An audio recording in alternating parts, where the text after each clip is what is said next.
A palavra de Deus diz o seguinte, Salmo de Davi: o Senhor é meu pastor, nada me faltará.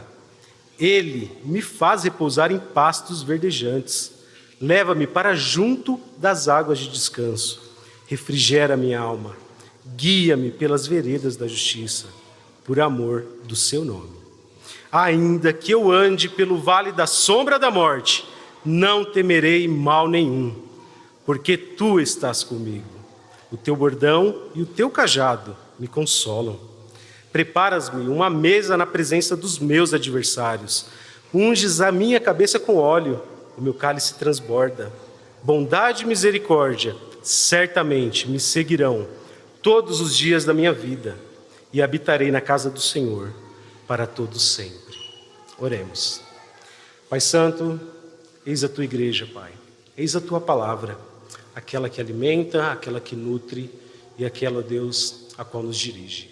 Fale conosco, Pai, mais uma vez, que tudo aqui, Pai, seja para a glória do teu nome, a tua igreja edificada, esse corpo, ó Pai, vivo, olha Deus, caminhando como o Senhor, sendo o seu pastor. Essa é a oração que eu te faço, Pai, em nome de Jesus. Amém. No livro Peregrino, de John Bunyan, o personagem principal é o cristão, e ele passa por diversas situações desafiadoras durante a sua peregrinação, a sua jornada. Em rumo à cidade celestial, ele acaba de sair do vale da humilhação, onde ele luta com o demônio Apolion. E é sobre vale atrás de vale. Ele sai de um vale, entra em outro vale, o vale da sombra da morte, que ilustra muito bem tudo o que falaremos hoje aqui. Meus irmãos, quando ele chega ao sopé daquele vale, quando ele vai entrar na divisa do vale, ele encontra duas pessoas retornando, dois homens confusos, medrosos e voltando porque tinham visto grandes coisas ali, estavam aterrorizados, com medo do que estava à frente no vale. E a palavra deles para o cristão é: retornem, tem muito perigo à frente. Os perigos vão colocar você para baixo, você vai cair. O interessante é que o peregrino, eles têm a sua visão, ele tem claramente que Deus, o rei daquelas terras, está guiando ele em toda a sua jornada e sua peregrinação. A presença de Deus guia o peregrino durante toda a sua jornada. E ele continua sabendo que perigos estão à frente, mas ele tem a mão do Deus Todo-Poderoso guiando. O vale da sombra da morte para o peregrino, ele é um pequeno caminho estreito, um vale muito estreito, onde de um lado existe pântano, do outro um fosso que vozes brotam dali, e ele fala que estilo uma voz infernal. Mas ele está caminhando no meio da escuridão, ao ponto que ele não consegue saber onde o seu próximo passo irá pisar. Mas ele segue nessa confiança. Um pouco mais à frente existe outro peregrino no caminho. E esse peregrino recitava: ainda que eu ande pelo vale da sombra e da morte, não temerei a mal algum. Meus irmãos, esta é a palavra de Deus, que para o peregrino, o cristão, dá a ele toda a clareza, dá a ele segurança de prosseguir. Primeiro, porque essa palavra lembra ele que a presença do Senhor está com ele. E segundo, apesar da companhia que está à frente, ele está agora também confiando no Senhor, na própria presença real de Deus guiando ele pelo caminho. E essa primeira etapa, durante a noite, eles passam, eles vão adiante. Quando a manhã chega e o peregrino olha para trás, ele vê todos os perigos que o cercava e que o quase fez voltar atrás, quase. Ele viu pequenos demônios, ele viu sátiros, dragões, e agora, à luz do dia, então ele clama: ó Senhor, a tua luz iluminou as minhas trevas. Por causa da tua luz, eu caminho na luz. E ele segue a sua jornada rumo à cidade celestial. Meus irmãos, esse é um capítulo que vai narrar a história do peregrino, dessa peregrinação rumo à cidade celestial. E ele faz isso na confiança da presença do Senhor. É sobre isso que os nossos salmos têm falado. Sobre a presença de um Deus real, sobre a presença de um rei. que é magnífico, que é poderoso e que governa todas as coisas. No segundo sermão, nós vimos a ideia do rei como rei sacerdote, aquele rei que não precisa você o reconhecer como Senhor. Ele domina, governa, ainda que muitos neguem o seu senhorio. E hoje, meus irmãos, nós falaremos sobre o rei pastor. Como esse rei pastor reina? Na verdade, como o rei magnífico, o rei sacerdote e o rei pastor reina. É isso que falaremos no nosso sermão de hoje. Esse sermão de hoje, esse salmo, a gente tem que olhar para ele e perceber que quem escreve ele, quem compõe esse salmo é Davi. Davi então compõe ele como uma expressão de gratidão. Percebam, irmãos, esse salmo não é um salmo de lamento, não é um salmo de choro, não é um salmo a qual ele está fazendo petições a Deus. Pelo contrário, é um cântico de louvor e gratidão por tudo aquilo que o Senhor já fez em sua vida. É nessa poesia que Davi está expressando a sua confiança no Senhor. Ou melhor dizendo, como o Galente nos trouxe no sermão passado, a nossa confiança e a nossa gratidão em Yahvé, que é a palavra que aparece em nosso texto. Possivelmente, ele escreve isso não porque ele está debaixo de alguma perseguição ou porque ele está sofrendo algumas coisas externas. Pelo contrário, ele está escrevendo esse salmo, cantando esse salmo em momento de paz na sua vida. Possivelmente, ele já tinha granjeado, alcançado o reino de Israel, então ele está de forma alegre, com o coração transbordando a Deus, escrevendo e salmodiando tudo isso. Meus irmãos, aqui eu acho que já tem uma primeira lição para a gente. Como é fácil a gente se esquecer de Deus quando as coisas vão bem. E isso não é o caso de Davi. Davi está reinando em seu palácio. Davi tem tudo aquilo que ele poderia de aproveitar, como um rei tem direito, mas ele ainda sabe e lembra quem é o seu rei, quem é o seu pastor e quem dá todas as coisas para que esse reino funcione de maneira adequada. O rei Davi nos ensina que é em momentos bons que o nosso coração precisa transbordar de gratidão, de cântico, de alegria ao nosso Deus.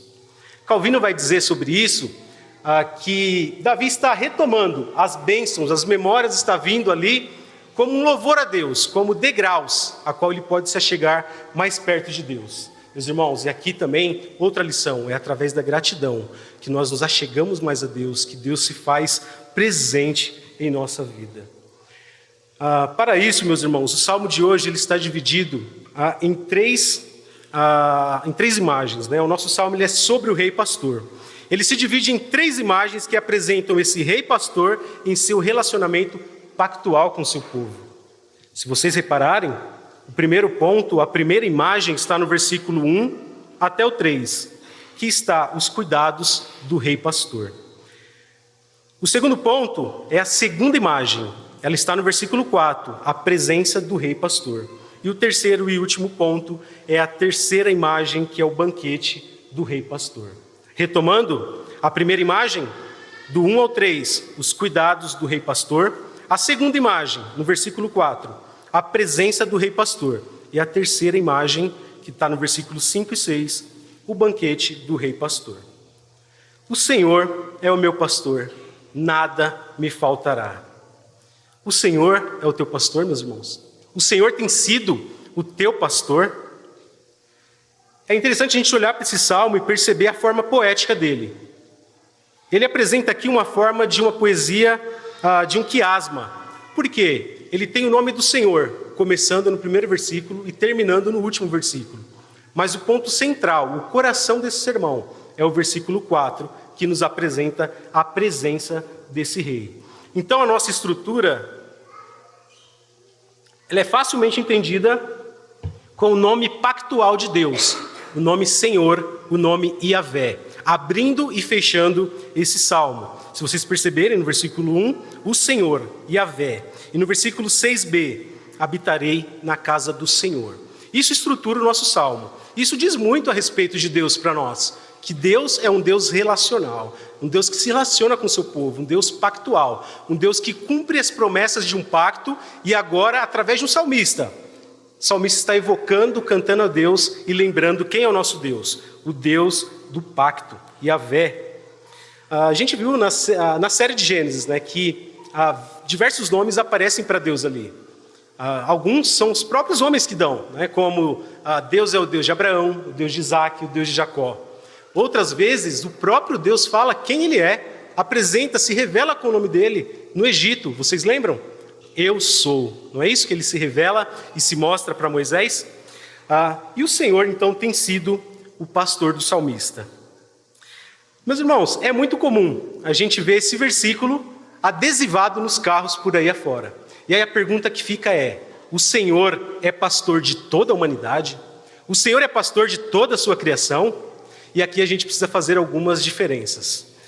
É interessante porque esse salmo, nenhuma vez ele é citado no Novo Testamento, mas ele é de uma riqueza durante a história da igreja, porque ele foi lido, proclamado, cantado em leitos de morte, em leitos de hospital, em sepultamentos, em momentos de doenças, em momentos de fragilidade, de sofrimento, em momentos de culto litúrgico, como hoje. O Senhor é o meu pastor. Mas a gente precisa agora tentar limpar aqui o ambiente, olhar para o texto e perceber: o texto não é um mantra. A gente não pode usar esse texto como: o Senhor é meu pastor, nada me faltará. Esse não é um amuleto para que o cristão tenha tudo o que ele quer. Aliás, eu acho que esse texto, não tenho certeza, esse texto não está nem dizendo isso. O Senhor é meu pastor, nada me faltará, no sentido que, se o Senhor é meu pastor, eu tenho tudo o que eu quero. Por que eu vou sentir falta de alguma coisa? Por que eu vou passar necessidade, se Ele é o meu Senhor? Meus irmãos, e parece que há uma aparente contradição. Quando a gente pega o texto de Filipenses 4,12, onde Paulo está afirmando: sei estar abatido e sei também ter abundância. Estou instruído tanto a ter fartura quanto a ter fome, tanto ter abundância quanto a padecer necessidade. Meus irmãos, a gente vê um apóstolo de Jesus, que Deus se revelou a ele, inspirou ele a escrever uma boa parte do Novo Testamento, falando que sabe o que é ter necessidade, sabe o que é ter falta de alguma coisa. E a gente olha para Davi, afirmando: o Senhor é o meu pastor, nada me faltará. Por que isso está acontecendo? Por que essa aparente a contradição aparece aqui? E a resposta é uma só: porque o texto não está dizendo isso. Essa é uma falsa ideia. Esse texto nunca pode ser usado para que você ache que o Senhor é o seu pastor e Ele tem que te dar o carro que você quer. Esse texto não está sendo usado para que Deus te dê um cônjuge sem defeito. Esse texto não está sendo usado para que você tenha o melhor emprego, a melhor faculdade, o melhor estudo. Meus irmãos, esse texto não está dizendo isso. E o que esse texto significa? O que ele está dizendo? E aí a gente percebe que Davi está falando literalmente assim: Yahvé me pastoreia, não preciso de mais nada. Meus irmãos, como é difícil isso. Yahvé, pastor, cuida de mim, não desejo outra coisa. Percebem? A ideia para Davi: se Yahvé é seu pastor, se Yahvé o pastoreia, ele não tem falta de nada, ele não deseja nada. Como isso é difícil para os nossos dias. Mas isso é importante porque corrige algumas coisas. Primeiro, corrige a interpretação do texto, que fazemos por vezes errada, achando que o Senhor pode nos dar tudo porque cremos nele. Isso corrige também os desejos do nosso coração, que muitas vezes não está em amar o Senhor, mas está em amar as coisas que o Senhor pode te dar. Yahvé é teu pastor? Você pode afirmar hoje: Yahvé me pastoreia, por isso eu não desejo nada? Ou ainda seu coração está dúbio, pensando: Yahvé é meu pastor, mas eu preciso de tanta coisa. Yahvé é meu pastor, mas eu quero tanta coisa nessa terra. Meus irmãos, Yahvé basta para o seu povo. Quando nós falamos que Yahvé nos pastoreia, mas eu busco tantas outras coisas, eu estou falando que Yahvé é insuficiente para a minha jornada cristã. Yahvé é insuficiente para mim. Que a nossa palavra de hoje, que nosso canto, que tudo aquilo que a gente hoje proclama sobre esse rei pastor seja: Yahvé é meu pastor e Ele cuida de mim, e eu não desejo nada além do que Ele. É claro que a gente sabe que nós temos necessidades físicas e espirituais. Tudo isso, o bom pastor Yahvé cuida de vocês, Ele dá isso para vocês. Mas você o serve porque Ele pode te dar essas coisas? Ou você o serve porque Ele é Yahvé que te pastoreia? Então aqui a gente tem a ideia de que ele me faz repousar em pastos verdejantes, leva-me para junto das águas tranquilas. Meus irmãos, Yahvé, pastor, te governa. E ele governa que jeito? Que jeito que ele reina? Guiando você, alimentando você, protegendo você. Isso parece que traz também agora algumas obrigações das ovelhas do seu Senhor, do seu pastoreio, que é obediência, amor a esse rei pastor e confiança nesse rei pastor. E isso é muito interessante porque ilustra bem essa metáfora que Davi está colocando aqui. Um rei pastor guiando um rebanho e esse rebanho confiando nesse rei pastor. É típico das ovelhas se deitarem por volta do meio-dia. Elas já se alimentaram, os pastos verdejantes já forraram ali sua barriga, ela está então tranquila, e o que ela faz agora? É descansar. E você acha que ela faz isso porque ela tem poder em si mesma, ela tem capacidade em si mesma de achar um pasto verdejante para se alimentar? Você acha mesmo que uma ovelha tem a capacidade de achar águas tranquilas para que ela possa ser refrigerada, para que ela fique em paz, descansando? Pelo contrário, meus irmãos, tudo isso são os cuidados do rei pastor. Ele guia, ele alimenta, ele protege, ele conduz as suas ovelhas. O texto de Gênesis 33:13 nos diz assim: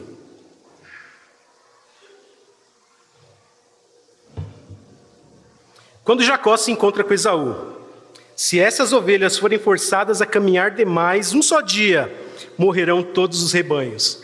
Meus irmãos, o que esse texto mostra? A fragilidade da ovelha. Ela precisa se alimentar. Mais de um dia de caminhada, ela fica exaurida, ela morre. E isso requer que o pastor, então, tenha esses olhos de pastor para cuidar desse rebanho, da sua ovelha. O mesmo esforço que esse rei pastor faz para conduzir ela aos pastos verdejantes, ele também o faz para conduzir às águas tranquilas. Talvez no Ocidente fica muito difícil a gente ter essa ideia de pastoreio, dessa metáfora que Davi está usando aqui. Mas se a gente for lá para a Palestina, fica muito clara essa ideia. E isso eu estou falando no contexto atual. É interessante porque o Oriente ele mantém algumas tradições. Então, do tempo de Davi para cá, poucas coisas mudaram em relação à condução de um pastor com seu rebanho. Já que no Oriente as coisas parecem que, no Ocidente as coisas parecem que mudam, né? Parece não fazer tanta diferença o que eu vou falar agora, mas faz muita. Aqui no Ocidente, geralmente os pastores guiam o seu rebanho, eles caminham, eles vão à frente. Aqui no Ocidente eles vão atrás das suas ovelhas. Ou atrás ou do lado, e as ovelhas vão à frente. Ele está conduzindo, guiando elas. É uma forma de condução. Mas para o Oriente, nos tempos de Davi, a imagem não era essa. Essa era uma inversão da ordem natural. A coisa está fora de ordem aqui. Lá no Oriente, o pastor vai à frente. É o pastor que mostra o caminho para que as suas ovelhas não caiam em ciladas. É o pastor que conduz as suas ovelhas com todo o cuidado, às águas tranquilas, aos pastos verdejantes, mas ele está olhando todo o caminho. Suas ovelhas estão seguras, porque se vir algum tipo de lobo, algum tipo de ataque, algum tipo de perigo, esse rei pastor está cuidando do seu povo. Ele vai à frente. Já dizia um puritano: quem corre antes da nuvem está em uma missão tola e terá de voltar. Meus irmãos, as ovelhas não podem ir à frente do seu pastor. As ovelhas não podem estar à frente da palavra de Deus, abandonando a palavra de Deus como pasto verdejante, para que depois se alimentar com coisas fúteis, com coisas que não alimentam. As ovelhas precisam saber que ela tem um pastor que o guia no meio do deserto. E é interessante pensar que a ovelha, ela nunca está preocupada pelo caminho. Se ela está pastando em um pasto verdejante, ela nunca vai pensar: qual será o meu próximo pasto? A ovelha nunca está preocupada se o caminho vai ser acidentado, se vai estar plano, se ela vai chegar com segurança. Pelo contrário, na cabeça da ovelha, o que ela tem é a disposição de confiar no seu pastor, no seu rei pastor. Isso é bem interessante, porque em momentos de secas, é o pastor que provê essa comida, esse alimento para o seu povo em momentos que ele tem que caminhar, peregrinar muito longe para que ele alimente as suas ovelhas.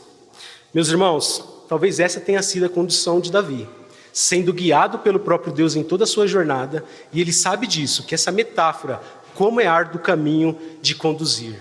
mas as ovelhas do Senhor estão seguras, elas chegam até onde tem que chegar. Não é assim com você, meus irmãos? O Senhor não tem guiado você? Olhe para o seu passado, se você perceber o quanto e como você era lá atrás, e o quanto difícil foi a sua caminhada para chegar aqui. E se você olhar lá do passado, você jamais se imaginaria da maneira que você está hoje. Olhe para trás, quem de nós imaginaríamos que estaríamos aqui hoje, sendo membros dessa igreja? Quem de nós poderia pensar ou imaginar que seria membro de uma igreja onde o evangelho é pregado em sua inteireza, onde uma membresia é composta de forma que um discipula o outro, onde existe disciplina para que a igreja caminhe saudável? Olhe para trás, meus irmãos, Deus tem feito muita coisa na sua vida. E quando a gente faz esse movimento de olhar para o passado, a gente percebe que pouca coisa teve das nossas mãos na nossa história. É tudo sobre o nosso pastor, sobre o pastor rei que nos conduz.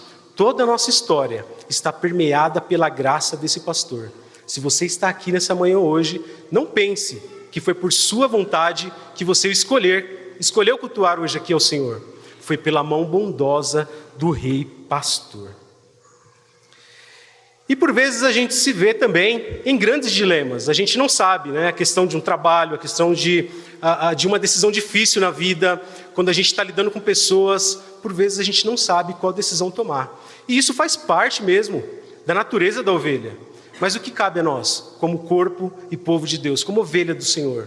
Se chegar a Ele, estar próximo dEle. E é interessante que existem ovelhas que estão muito mais perto do seu pastor, né? No Oriente isso é muito comum. Se o pastor está conduzindo as ovelhas e ele acha um campo, as ovelhas estão se alimentando, sempre existe aquelas ovelhas mais gordas, não é isso? Todo rebanho tem ovelhas mais gordas, no sentido de que ela está bem alimentada. E ela então está do lado do seu Senhor. Esse Senhor desfere carinho nela. Esse Senhor está sempre ali do lado dela. Ele é um modelo para ela. Se ele levanta, essa ovelha levanta. Se ele anda, essa ovelha anda. Mas infelizmente também existe aquelas ovelhas que estão no aprisco. Esse pastor as ama, mas ela está tão distante, ela está tão longe, e por vezes ela acaba se desgarrando de todo o seu rebanho. Meus irmãos, eu penso aqui nas ovelhas como eu penso nos meus filhos. Quando eu estou em casa e eu vejo eles tranquilamente lá, sem preocupação nenhuma, não querem saber como a provisão chegou, não estão preocupados com a conta de amanhã, eles não querem saber do futuro. Eles sabem que ele tem um pai e uma mãe, que eles têm um responsável que cuida deles, que os alimenta, que provê tanto o alimento material quanto o alimento espiritual. As ovelhas são tidas como crianças, que confiam em seus pais, em seus pastores. E o salmista vai dizer: refrigera minha alma, guia-me pelas veredas da justiça por amor do seu nome. Percebem que a jornada do peregrino, do pastor que cuida de ovelhas, é uma jornada pesada. É uma jornada que por vezes ele se sente no momento de exaustão. E ele precisa de refrigério. Esse refrigério aqui está muito mais como aquela restauração da vitalidade do salmista, para que ele continue conduzindo o seu rebanho até o local apropriado. Guia-me, é natural para um pastor guiar o seu rebanho, com segurança ainda que ele encontre perigos no caminho. Ele está guiando. O Senhor tem sido seu guia? Yahvé tem te guiado? As veredas aqui é algo interessante. A gente costuma pensar em veredas justas, como aquelas veredas planas, aquelas veredas que não têm pedras pelo caminho. Mas pense no tempo de Davi, na condução do seu rebanho, por meio de terra. E muitas vezes essa terra era marcada por trilhas. Então ele está falando: guia-me pelas veredas da justiça, por veredas que sempre vai levar esse rebanho ao destino correto. Meus irmãos, e por que tudo isso acontece? Qual é o motivo divino de tudo isso? É por amor do seu nome. Aqui está em jogo a reputação de Yahvé, que reside na sua fidelidade pactual. Deus tem cuidado de você, meus irmãos. Yahvé tem cuidado de você.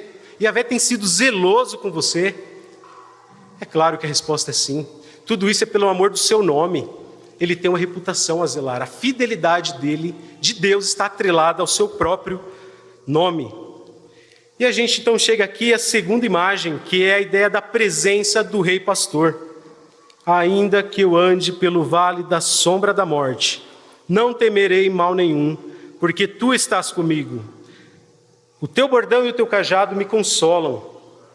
Davi sabia dessa tarefa. A tarefa é árdua. O caminho à frente é desanimador. O vale da sombra da morte. Um caminho estreito, sombrio.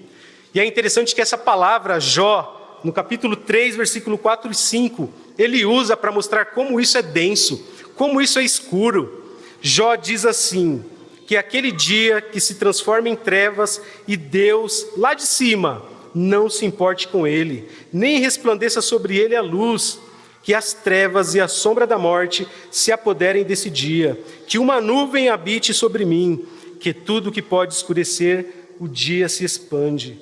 E no versículo 16, do capítulo 16, ele vai falar, densas trevas circundam os meus olhos. Meus irmãos, vale da sombra da morte, algo que você não consegue enxergar, algo pesaroso, algo que talvez se você pudesse escolher, você voltaria atrás. Mas o bom pastor se faz presente.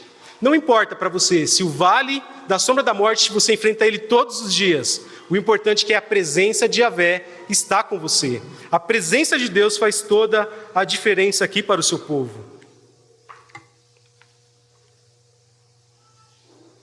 Você pode perceber que o pastor guia suas ovelhas, não só por pastos verdejantes, mas também pelos caminhos da sombra da morte. E aqui a gente tem uma mensagem que fala diretamente quando Cristo, em Mateus 28, 18, quando Cristo fala para os seus discípulos, eu estarei com vocês até a consumação dos séculos. Se a presença de Yahvé era real para Davi, a presença de Cristo, do seu Senhor, do seu Deus, é presente para você hoje. Deus está com você todos os dias. Esse é o mínimo que Deus nos promete, a sua presença. Você pode caminhar tranquilo, você pode dormir em paz, você pode acordar amanhã, segunda-feira, cheio de problemas lá no seu trabalho. Seu trabalho parece como um vale da sombra da morte, mas a presença do Senhor é que te guia, é que te guarda. O Senhor se faz presente, meus irmãos. E para isso ele conta com os seus instrumentos de trabalho. O texto nos apresenta dois instrumentos, o bordão e o cajado. O teu bordão e o teu cajado me consolam. Como a gente tem que olhar para isso e entender a graça de Deus em tudo isso? O bordão de Deus significa aquela vara que o pastor guia e corrige suas ovelhas.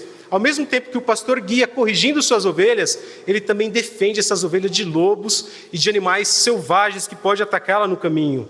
O cajado do Senhor significa o apoio de todo pastor, de todo aquele que guia o seu povo. Ele está apoiado nesse cajado. Mas o cajado também tem outro significado muito interessante, que é de corrigir, puxando, resgatando aquela ovelha que cai em perigo, que cai em buraco. Meus irmãos, como não falar disso e não lembrar que Deus tem dado instrumentos para a sua igreja, para que as ovelhas não se dispersem, para que as ovelhas, quando caiam em algum perigo, ela seja resgatada pelo cajado do amável pastor. Eis a palavra de Deus. Todos nós a temos e temos acesso a ela todos os dias, a qualquer momento. Quando nós nos desviamos dela, quando nós nos abandonamos a palavra de Deus, o pastor precisa usar esse instrumento. E muitas vezes a disciplina dói, machuca. Se você perguntar dentro de um rebanho para um pastor, por que aquela ovelha está mancando? Possivelmente ele vai te responder porque ela se afastava muito do rebanho. E por ele não ter tanto trabalho para ficar correndo atrás dela toda hora, ele abate com a vara. Então a vara que o pastor dá na ovelha, às vezes machuca. Parece que vai quebrar suas costas. Às vezes quebra mesmo a perna. Às vezes faz ela mancar. Mas tudo isso é para que a ovelha não se perda. E aqui é interessante, porque se Yahvé tem sido seu pastor, a disciplina vai doer, mas ele não vai te perder. A disciplina não vai ser algo doce, não vai ser algo agradável. Os instrumentos que o pastor usa para te corrigir, por vezes machuca e dói, mas é aquilo que vai te salvar. Então a gente tem a função do pastor aqui alimentando o povo, guiando o povo, usando os instrumentos que Deus deu para ele, para que tudo que a ovelha faça, ele possa corrigir, ele possa resgatar, ele possa cuidar dessa ovelha. Muitas vezes, meus irmãos, a ovelha é tola. Isso é característico da ovelha. Toda ovelha é tola. Se ela estiver pastando em um vale verdejante e tiver uma cerca ao redor e um buraco na cerca, uma delas vai achar a cerca e vai pular para o outro lado. Ainda que ali só tenha areia, ela vai fazer isso. E a ovelha é tão tola, porque todas as outras vendo isso, ela vai acabar seguindo aquela ovelha que está se dispersando. Meus irmãos, o pastor tem que estar todo momento atento a isso, corrigindo. Esses são os tipos de problemas que as ovelhas acabam trazendo para si. E percebam, não são nem problemas que vêm da mão divina, são problemas que a própria ovelha acaba atraindo para si. Spurgeon também fala outra coisa interessante. Ele vai falar que algumas pessoas têm uma pequena fábrica em casa para fazer problemas. E isso é muito comparado com as roupas caseiras. Elas mal nos servem, elas são inadequadas, mas duram por muito tempo. São os problemas que as nossas cabeças criam. São as caraminholas que nós inventamos e isso perdura por nossa vida. E como ovelhas, por vezes, nós ficamos confusos. Porque a gente fica criando esse tipo de problema mesmo. As ovelhas acabam vagando e se dispersam do seu rebanho. E com isso a gente tem a ideia do pastor guiando, né? O terceiro ponto e a terceira imagem que o texto nos apresenta está no versículo 5 e 6, que é o banquete do rei pastor. Preparas-me uma mesa na presença dos meus adversários. Unge a minha cabeça com óleo, o meu cálice transborda. Bondade e misericórdia certamente me seguirão todos os dias da minha vida e habitarei na casa do Senhor para todo sempre. Meus irmãos, uma coisa é passar pelo vale da sombra da morte ileso. Outra coisa é transformar esse vale sombrio em momento gracioso, em momento de honra. E tudo isso quem prepara para essa ovelha? Quem prepara para esse pastor? Esse pastor terreno, quem prepara? É o próprio Deus. Deus prepara um banquete, o rei pastor, esse é o banquete do rei pastor. Então Deus está preparando esse banquete guiando ali, através da unção, né? O óleo que desce pela cabeça, o cálice que transborda, e tudo isso aqui representa uma cerimônia real, de um guerreiro que chega da sua batalha, do seu dia de trabalho, ou até mesmo de uma guerra, literalmente, no contexto de Davi. E o banquete do rei agora aqui está trazendo calmaria, está trazendo um frescor para esse guerreiro que chega diante da presença do rei. Mas não só isso, no caso de Davi, é a cerimônia do pastor sendo transformado em rei. Davi foi um rei pastor. E através disso, então, Deus faz esse banquete para ele. Esse banquete vem da mão do próprio Deus, e é um banquete próspero, um banquete de alegria. O cálice é transbordante. E a bondade e a misericórdia do Senhor, elas cercarão esse rei pastor, elas cercarão as suas ovelhas. Bondade e misericórdia são atributos benevolentes desse Deus, de Yahvé. São atributos a qual faz parte desse relacionamento pactual entre Deus e suas ovelhas. Bondade e misericórdia. A bondade significa o amor leal que Deus tem pelo seu povo. Você já não provou desse amor? De um amor leal ao ponto de você perceber o tamanho do seu pecado e a maravilhosa graça de Deus em te alcançar? Você nunca parou para pensar como pode um Deus tão grande, justo, um rei, se ocupar comigo, pequeno pecador, pobre, miserável? Isso faz parte da condescendência de Deus, a maneira que Deus olha para nós como ovelhas, e Ele, o pastor, nos alcançando e nos guiando pelo caminho. O banquete do rei é posto diante de Davi, diante desse pastor. A bondade e a misericórdia te seguirão por todos os dias da sua vida. A ideia aqui é de perseguição, literalmente. É como se Deus estivesse perseguindo o seu povo, e enquanto o seu povo não fosse beneficiado por esse amor, por essa bondade, Deus não fica sossegado. É assim que o pastor trata as ovelhas, com amor e bondade. Um amor a qual alcança o seu rebanho, a qual alcança o seu povo. E a ideia de Davi aqui é uma só, senão habitar na casa de Yahvé. A casa de Deus para Davi aqui é algo muito importante. A gente sabe que Deus sempre habitou no meio do seu povo. Se a gente for lá para o Gênesis, a gente percebe que no Éden, Deus habitava no Éden. O Éden era a morada de Deus. E a gente vê que na revelação bíblica tudo isso vai ampliando.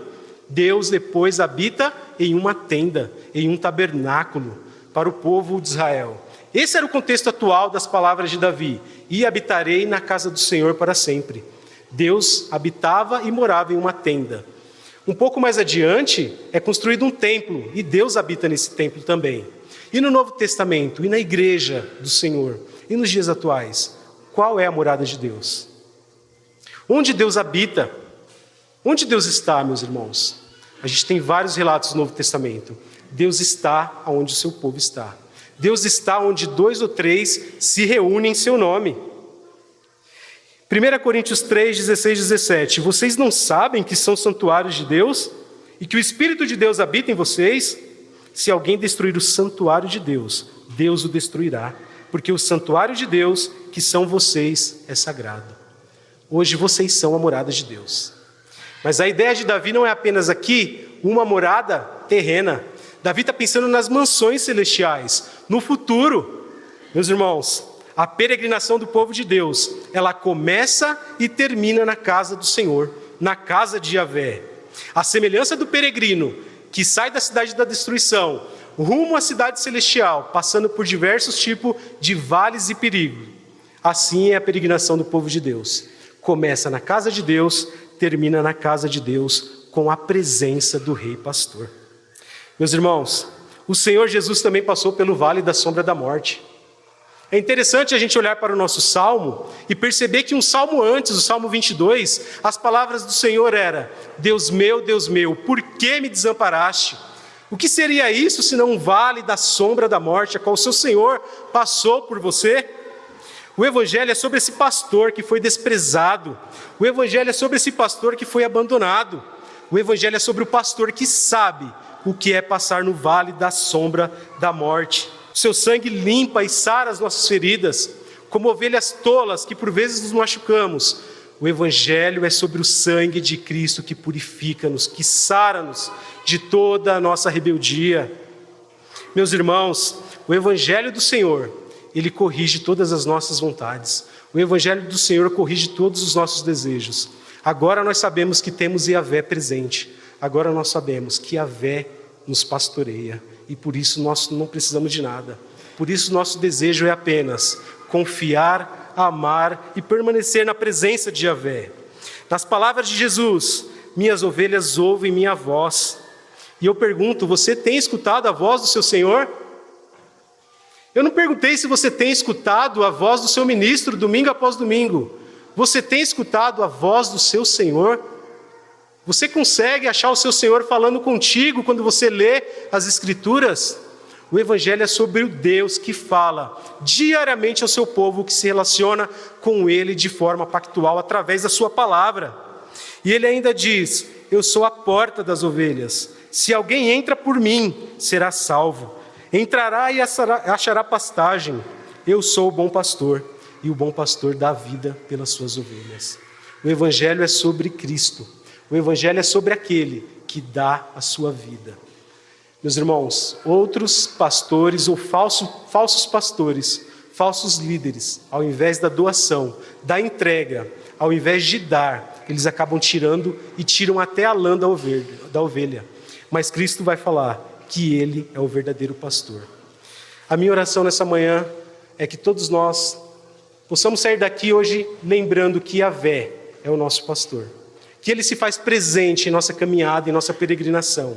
E a presença desse Rei Pastor nos levará à mansão celestial, à Nova Jerusalém, onde lá provaremos do grande banquete da mesa do Senhor, onde nos alimentaremos. E jamais ficaremos com fome ou vamos querer passar por algum outro pasto que não seja o pasto do Rei Pastor. Oremos, meus irmãos. Santo Deus, nós te louvamos, Senhor. Te agradecemos por essa igreja, por essa palavra, porque a tua palavra é fiel, Senhor. Te agradecemos porque o Senhor é o nosso profeta, o nosso rei, o nosso sacerdote. O Senhor é o nosso rei magnífico, o rei sacerdote e é também o rei pastor que tem nos pastoreado. Nossa oração, Senhor, continue pastoreando nossas almas. Ó Senhor, como ovelhas que somos, por vezes, ó Deus, tão tolas e por vezes, ó Deus, nos distanciamos do teu rebanho e vamos, ó Deus, à procura do perigo. Nos resgata, Senhor. Use as tuas armas, ó Deus, a tua palavra. Use, ó Pai, a tua vara, o teu cajado para nos manter sempre, meu Pai, aos teus pés, amando o Senhor como nosso pastor. Nós te agradecemos por tudo isso, Pai, em nome de Jesus. Amém.